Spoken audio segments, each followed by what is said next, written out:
ইয়াত মেম্বাৰগৰাকী যিগৰাকী আত্মসহায়ক গোটৰ মেম্বাৰ তেওঁৰ নামটো ইয়াত লিখিব লাগিব।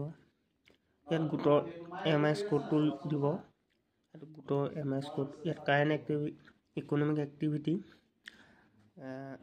আগতে কিবা বিজনেছ যদি কৰিছে তাত এইটো নাম দিব লাগিব আৰু তাৰ ইনকম কিমান সেইটো দিব লাগিব। তাৰ পাছত দিব লাগিব কি কৰিবলৈ লৈছে তো যদি এক্সপানটো দিব পাৰে।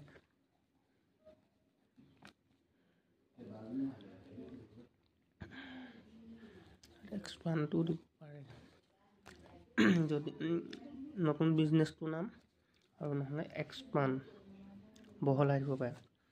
তাৰপিছতে ইয়াত কিমানটা মানে হেৰি আছে, প্ৰডাকশ্যন আছে, ছাৰ্ভিচ আছে, ট্ৰেণ্ডিং আছে। ইয়াৰে